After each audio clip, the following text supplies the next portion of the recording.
Olá pessoal, o vídeo de hoje é sobre a soja 3, a famosa Boa Safra Sementes, uma gigante do agro brasileiro. Nesse vídeo eu vou fazer a avaliação econômico-financeira completa da soja 3 e vou trazer para vocês duas grandes informações. O primeiro é um diferencial competitivo. A soja 3 tem algo que só ela tem no mercado e ninguém fala sobre esse aspecto, e é isso que traz para ela muita competitividade. Vou ser até mais enfático, é em virtude desse aspecto que eu gosto tanto da soja 3. E por outro lado, eu vou falar sobre a commodity, sobre a soja. Será que existe algum gatilho, algum ponto de entrada para fazer ganho de capital com a aquisição de soja 3? Se você gosta desse tipo de conteúdo, já dá um like e bora pro vídeo. Então vamos lá pessoal, deixa eu explicar o que é Boa Safra Sementes. A Boa Safra Sementes, também conhecida como Soja 3, é uma empresa brasileira do setor do agronegócio especializada na produção e comercialização de sementes, ok? E é uma empresa que trabalha muito no centro-oeste, região de Goiás, Mato Grosso do Sul, região da Bahia também ela tem algumas operações. E é uma empresa recente, ela entrou aí no IPO da Bolsa de Valores pelos idos de 2021. Logo no ano seguinte ela fez um follow-on e teve uma participação primária muito grande. Grande parte desse follow-on, cerca de 1/3, né, foi comprado pelos próprios sócios da empresa, né, que não queriam ser diluídos, né? E é uma empresa que se caracteriza por um crescimento muito forte. Ao longo dos últimos 10 anos, o faturamento da empresa multiplicou por 10, né? É uma empresa que tem um crescimento grande na faixa aí dos 30% ao ano, né? Você entrar em qualquer site de internet e procurar lá qual é a taxa de crescimento anual da soja 3, vai estar estimado em 30%, né? Então, o que acontece? Nós temos uma empresa de crescimento que trabalha no agronegócio, né? E é importante a gente lembrar que o agronegócio, ele está um pouco descorrelacionado com o PIB, né? O agro brasileiro, ele cresce 6% ao ano. O setor de sementes, pessoal, ele cresce algo em torno de 9% ao ano. A Boa Safra Sementes, né, a soja 3, nos últimos 5 anos, cresceu na faixa de 30%, né? Ou seja, isso é muito interessante. É legal você saber também que a empresa tem um market share de algo em torno de 8,5%. Então, ou seja, de cada 100 sementes que são comercializadas no Brasil, 8,5 são da soja 3. O ponto negativo que é uma empresa muito concentrada na soja. 95% do seu faturamento vem da soja, tá? Ela está trabalhando outras sementes e inclusive tem uma meta para até 2027, né? Ela ter mais ou menos 25% do seu faturamento atrelado ao milho, né? Mas por enquanto não. Soja 3 vende soja. É uma empresa de crescimento, muito crescimento, 30% ao ano. E é isso, beleza? Bora pro vídeo agora fazer a avaliação econômico-financeira da empresa. Então vamos lá, pessoal, fazer a avaliação econômico-financeira da soja 3, a Boa Safra Sementes. Nós utilizamos a análise dinâmica de balanços, que é uma teoria muito interessante, que já é utilizada no mercado há mais de 30 anos. Aqui no Brasil, os bancos a utilizam para análise de concessão de crédito, né? E ela é muito interessante porque ela é muito simples, né? E aí o que acontece? Numa situação praticamente binária, eu consigo separar as empresas boas das empresas ruins, ok? No caso da Boa Safra, né, para começar a análise, o que eu gosto de fazer? Eu pego o último balancete disponível, que no caso é o primeiro trimestre de 2025, e faço o gráfico de blocos para conseguir entender um pouquinho da sua estrutura financeira. E o que eu vejo? Eu vejo uma estrutura financeira sólida, grau de risco 2, uma empresa muito tranquila sob o ponto de vista financeiro, ok? Ela poderia ser até melhor somente se acontecesse um fato, né? E que fato é esse? Se a necessidade de capital de giro fosse negativa. Mas no caso da Boa Safra, isso não é possível, né? Isso é algo que acontece muito de forma recorrente nas telefônicas, nas empresas de seguros, né? Aqui na B3 nós temos a Odontoprev, naquele tipo de empresa que recebe primeiro para depois pagar, né? Mas não é o caso da Boa Safra, né? Mesmo assim, ela tem uma estrutura financeira sólida, grau de risco 2, capital de giro estimado aí em aproximadamente 1,8 bilhão de reais. Desse dinheiro, ela separa algo em torno de 970 milhões de reais, que é a necessidade de capital de giro. E o que sobra, que é algo em torno de 800 milhões, fica no caixa. E é com esse dinheiro que a empresa paga as suas obrigações do dia a dia, ok, pessoal? Então, de cara, eu já percebo uma empresa que tem um nível de liquidez muito relevante, que aconteceu aqui no ano de 2021, que foi o ano do IPO da Boa Safra Sementes, ok? Gente, nós poderíamos analisar aqui, de uma forma inicial, todos esses indicadores através dessa matriz. Mas o que acontece? A análise dinâmica de balanços é uma análise fluida, né? Eu não gosto de analisar um indicador isolado, eu gosto de analisar a tendência. E para fazer isso, não existe nada melhor do que o gráfico, né? Então eu vou pegar esses dados dessa matriz e vou colocar no gráfico e vou fazer a interpretação para vocês. Esse aqui é o gráfico, pessoal, dos indicadores dinâmicos, ok? A linha azul é o capital de giro, a linha vermelha a necessidade de capital de giro e a linha amarela o saldo de tesouraria, ok? Quando eu vejo esse gráfico, né, o que eu percebo? Eu fico feliz, né? Por quê? Porque a gente percebe que é uma empresa que tem tendências muito bem definidas, né? O capital de giro sempre crescente, com uma inclinação positiva muito forte, muito superior à inclinação da necessidade de capital de giro, né? O capital de giro está lá em cima, num nível muito maior do que a necessidade de capital de giro, né? Então isso significa que é uma empresa que está bem resolvida sob o ponto de vista da liquidez, né? E isso se comprova, né, quando a gente observa o saldo de tesouraria, que também tem saldos crescentes, ok? Então, avaliando a Boa Safra Sementes pelo gráfico e por esses indicadores, uma avaliação mais superficial, eu fico bem satisfeito. Eu posso falar para vocês que é uma empresa que tem índices de liquidez adequados, que não tem nenhum problema em resolver aí os seus compromissos financeiros de curto, médio e longo prazo, ok? Mas o que acontece? Nós precisamos ver na minúcia, né, como esse capital de giro é composto, né, se esse saldo de tesouraria ele é composto com dinheiro próprio ou se tem dinheiro de empréstimos de curto prazo, enfim, esse tipo de coisa. Mas vamos lá e vamos começar pelo saldo de tesouraria. Essa aqui é a conta do saldo de tesouraria, pessoal. E a primeira coisa que eu faço é ver a tendência do saldo ao longo dos anos, né? E aí o que eu percebo? Uma empresa que depois do IPO, que aconteceu aqui pelos idos de 2021, ela sempre teve o saldo de tesouraria bem forte, bem positivo, ok? E o lado bom, pessoal, é isso aqui. Empréstimos de curto prazo em níveis módicos, bem controlados, né? E se a gente pegar até 2025, né? Se a gente pegar o caixa dela, que é de 454 milhões, mais as aplicações financeiras de curto prazo, que é de 432 milhões, né? Isso aqui dá praticamente uns 900 milhões de reais, né? É mais do que suficiente para pagar esses 71 milhões de reais aqui, que são empréstimos de curto prazo, ok? Então é uma empresa bem líquida e isso me agrada muito, ok? Mas vamos ver como está andando a necessidade do capital de giro. Então, pessoal, agora vai começar a ficar legal a brincadeira, ok? Mas por quê? Porque eu vou analisar a necessidade do capital de giro, ok? A necessidade do capital de giro, ela correlaciona com aquelas contas operacionais que têm relação direta com o faturamento, né?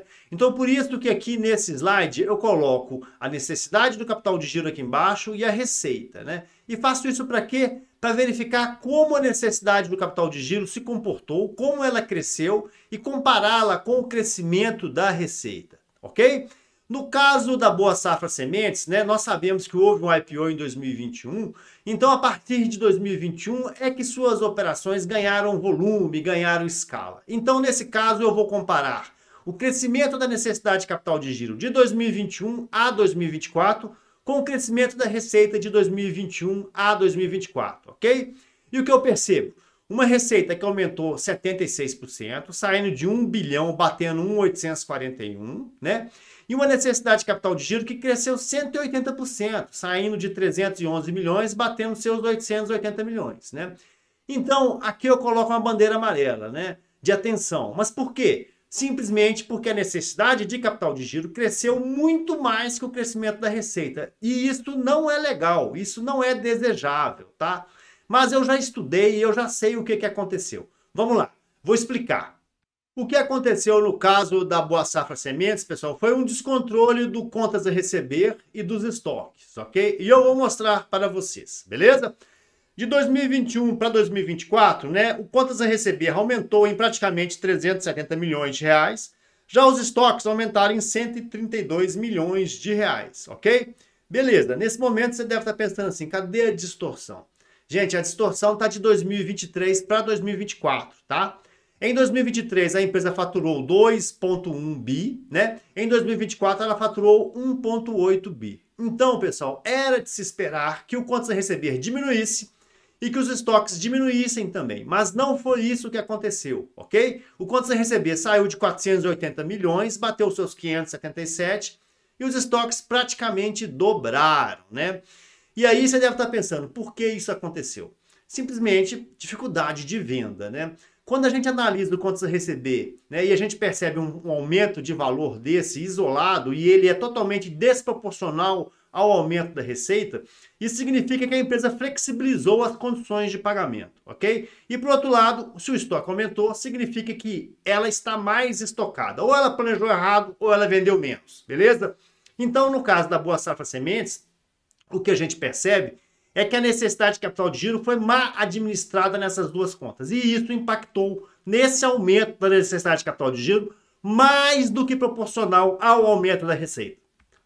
Em relação ao capital de giro, pessoal, vamos lá, vou fazer a análise. Logo de cara, eu vou dar um alerta aqui. Pessoal, essas contas são as mais bonitas contas do balanço patrimonial. Aqui estão as contas estratégicas, ok? Beleza? E o que eu vejo aqui? Eu vejo uma empresa que imobilizou muita grana de 2021 para 2024. E por que eu estou fazendo a análise de 21 para 24? Porque foi 21 que aconteceu o IPO, né? E ao longo desses 4 anos, a empresa imobilizou algo em torno de 600 milhões de reais, né? Nesse momento, você tem que perguntar sempre, né? De onde veio esse dinheiro? Veio de empréstimos de longo prazo ou veio de forma endógena, né? E no caso da Boa Safra Sementes, dos 600 milhões de reais que ela imobilizou ao longo desses anos, apenas 200 milhões de reais poderia ser justificado na base de empréstimos de longo prazo, né? Mas o que acontece, pessoal? A Boa Safra, ela fez um IPO, saiu aí de um capital social de 8 milhões, está batendo aí um capital social de 700 milhões de reais, e é uma empresa lucrativa, né? Ao longo desse período, ela colocou mais de 400 milhões de reais em reservas de lucro dentro da estrutura, né? Além disso, pessoal, existe um grande segredo na Boa Safra Sementes que eu vou contar agora. O segredo, pessoal, está nessa conta aqui, ó, acionistas não controladores, que surgiu em 2022 com um saldo de 135 milhões de reais e que agora está batendo aí os seus 600 milhões de reais. Mas que conta é essa, né? Vou explicar, vamos lá. Aqui, pessoal, eu peguei no próprio site da Boa Safra Sementes, né, na qual ela declara, né, a participação de acionistas não controladores, né, que estão com as suas posições consolidadas no balanço dela, né? E aí existem 3 grandes empresas aqui. A da Soja Sementes, né, a Best Way Seed Sementes, ok? E a Suno Agro Snag 11, né? Então, o que acontece, pessoal? Ela utiliza, né, esse fundo, né, que ela criou em conjunto com a Suno, né, para financiar as suas operações, ok? E todos os dados, né, do fundo estão consolidados dentro do seu balanço, beleza? Então, percebam que o Snag 11 tem aqui um patrimônio líquido de 600 milhões de reais que está consolidado dentro do patrimônio líquido da Boa Safra Sementes, ok? Por outro lado, também o lucro, né? Quando ela declara o lucro lá na última linha, ela tem que separar o lucro dos controladores dos não controladores, né? E no caso da Suno, né? Vejam vocês, só no ano de 2024, aqui embaixo, né?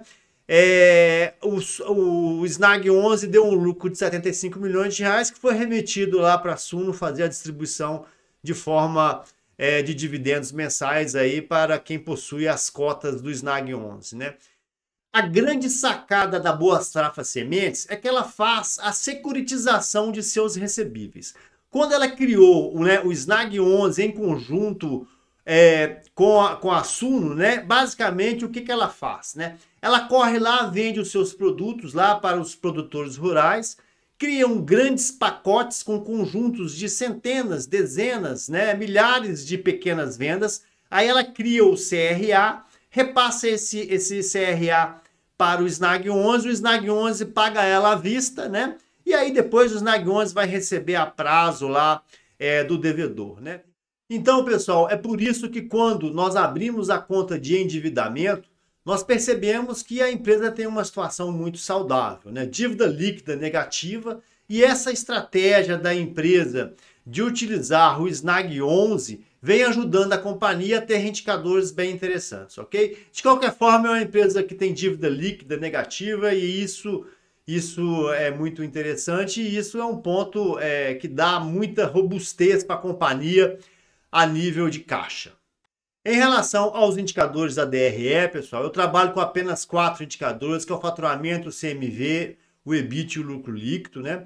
E nós percebemos que a empresa agora nos anos de 24 e 25, né, ela realmente teve resultados sofríveis, né? Foram anos muito duros para a companhia, né? Principalmente em relação ao preço, né, da commodity do soja que caiu. Quando o preço cai, esse tipo de empresa também mergulha em resultados ruins, né? O que tem para a gente observar, né? No ano normal, pessoal, a gente pode perceber aqui que pelos anos de 21, 22 e 23 é uma empresa que tem um lucro líquido relevante aí na faixa dos seus 14%, ok? Agora 24 e 25 o lucro líquido está bem pequenininho, na faixa de 5%. Em 25 deu 0,5%, que é praticamente zero, mas não leve isso em consideração.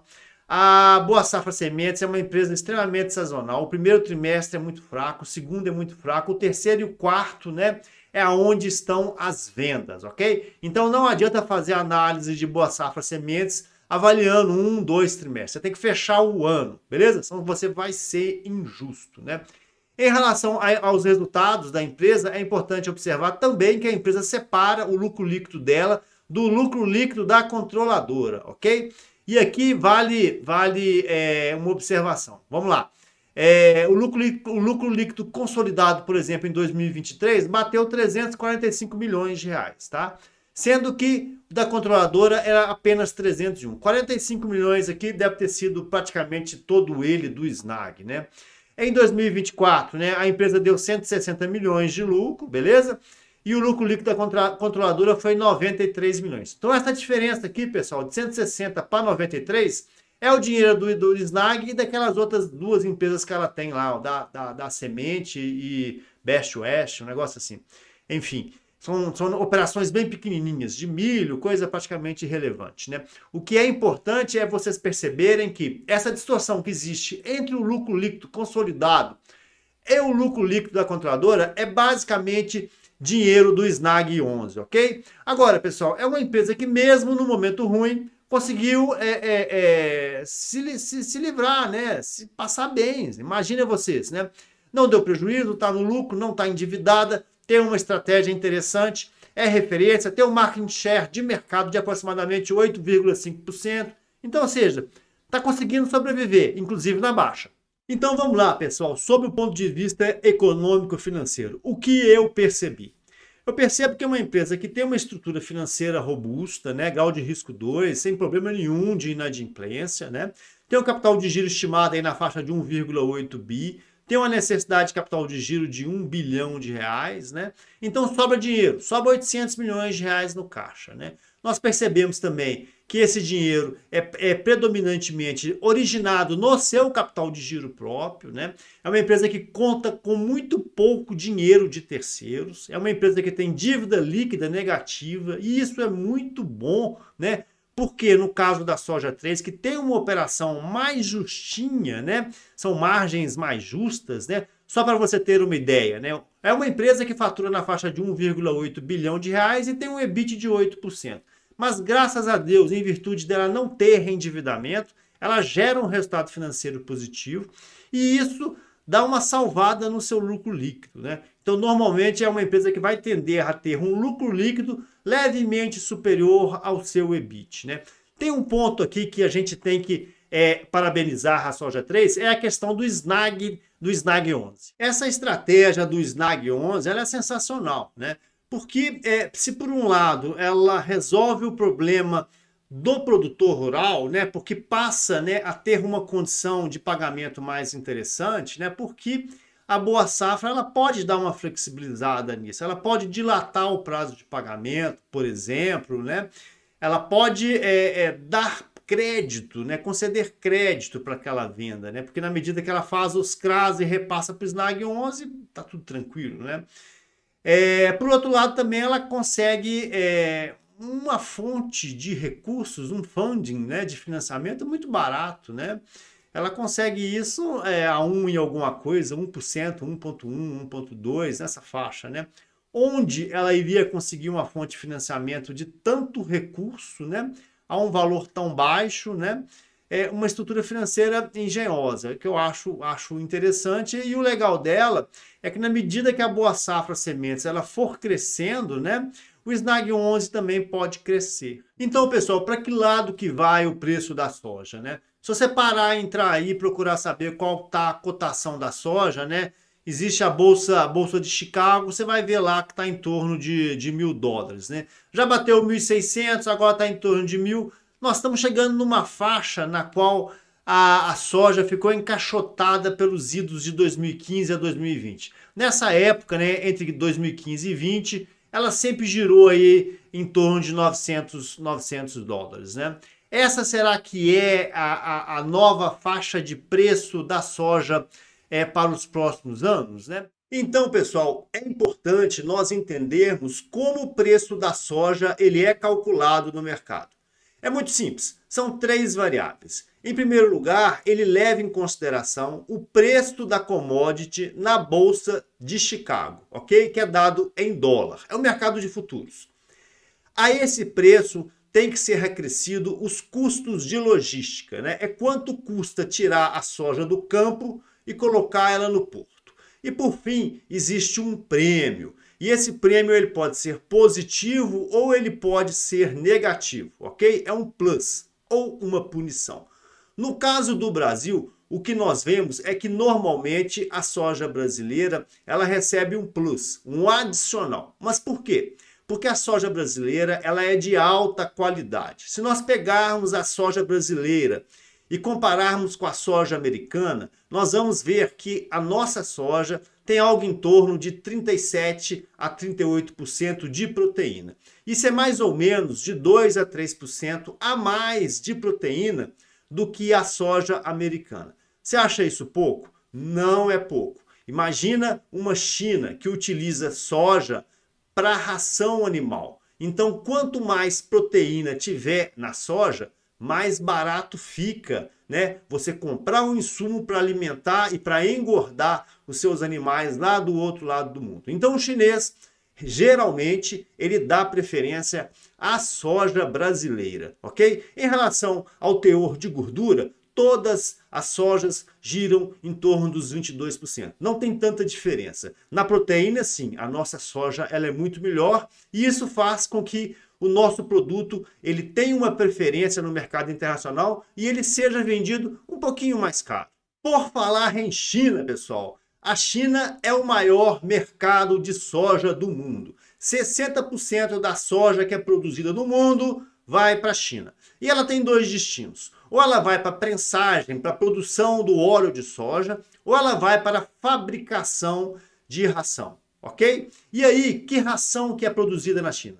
Principalmente a ração para porco. Hoje o governo chinês tem mexido na regulamentação para tentar diminuir a participação da soja na composição da ração. Isso tudo para diminuir os volumes de importação. Não tem conseguido, ok? O que nós vemos hoje é que o mercado chinês, ao longo de 10 anos, aumentou o seu consumo de soja em praticamente 50%. Isso é muita coisa, principalmente porque nós estamos falando em China, né? Então, 50% de China sempre vai ser muita coisa, ok? Por outro lado, também, o que a gente pode perceber é que o chinês está modificando o seu padrão alimentar. Ele está deixando de consumir o porco, passando a consumir mais aves e peixes. E o que acontece? A ração para ave e para peixe, ela tem que ser mais intensiva em proteína, né? E aí você não consegue sair fora da soja, e aí o mercado brasileiro, o produto brasileiro, ele tem um diferencial competitivo muito interessante. Existem outros fatores que podem fomentar a demanda no mundo? Existem mais dois, né? Guerra da Ucrânia, né? O que tem a guerra da Ucrânia com soja, né? Pessoal, a Ucrânia era um grande produtor do óleo de girassol. Com a guerra, o que aconteceu? A produção do óleo de girassol cessou, zerou, e aí esse mercado que era atendido pelo girassol passa a ser atendido pela soja, né? E isso criou um aumento de demanda no mercado global, ok? E aí, mais alguma coisa? Sim, no Brasil nós temos que agora, a partir do dia 1º de agosto de 2025, né, o nosso diesel será aditivado em 15% com biodiesel, tá? E tudo dando certo, em 2030 esse percentual vai chegar a 20%. Então agora, em 2025, vai a 15% e vai aumentando um ponto percentual por ano até chegar a 20% em 2030. Isso tudo também aumenta a demanda de soja no Brasil. Pessoal, e em relação à oferta? O que realmente impacta no nível de oferta de soja no mercado mundial? Eu podia falar aqui um monte de coisa para vocês, né? Eu podia falar sobre a produção recorde no Brasil, sobre a melhora das condições econômico-financeiras da Argentina, eu podia falar sobre a taxa de juros, eu podia falar sobre a questão tarifária dos Estados Unidos. Gente, nada disso é preponderante. O que realmente importa são as condições climáticas, ok? A cultura da soja precisa de água, nem mais, nem menos, na quantidade ideal, né? Vejamos o que aconteceu na Argentina na história agora há pouco tempo, né? Em 2023 teve uma seca e aí o que aconteceu com a produção? Foi praticamente dizimada. Em 2024 choveu demais. O que aconteceu? Houve uma diminuição da produtividade e o aparecimento de pragas, né? Então, a rigor, gente, o que impacta na oferta de soja são as condições climáticas.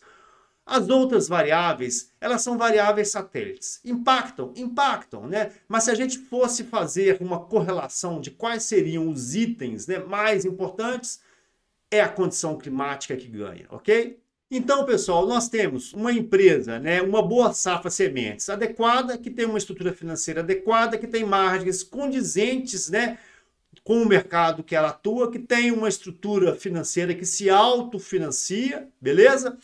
Nós temos um mercado internacional de soja que vamos dizer que, na pior das hipóteses, ele vai andar de lado nos próximos anos.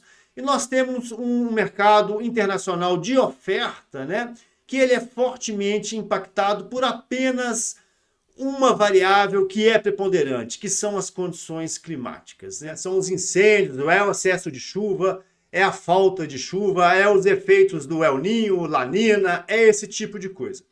Você não precisa ficar aí olhando o gráfico, né, para tentar definir um ponto de entrada técnico, ok? Aquele gráfico que eu te mostrei há poucos instantes, ele mostra, né, que a cotação hoje está chegando numa faixa que seria uma faixa de resistência, né, que é de 800 a 1000. Mas, gente, o mundo gráfico é uma consequência do mundo real, ok? Você não precisa comprar o fundo do fundo, ok? O que você tem que fazer? Esperar acontecer alguma coisa. E aí você viu, olha, está acontecendo, teve um incêndio nos Estados Unidos, queimou aqui a plantação de soja toda, está tendo aí uma seca no Mato Grosso, na Argentina, tá dizimando a produção. Esse é o momento de compra, ok? Esse tipo de commodity, que é uma commodity agrícola, que é fortemente impactada pelas questões climáticas, o gatilho sempre vai ser as condições climáticas, ok? Não tenta inventar, beleza? Vale a pena ter soja?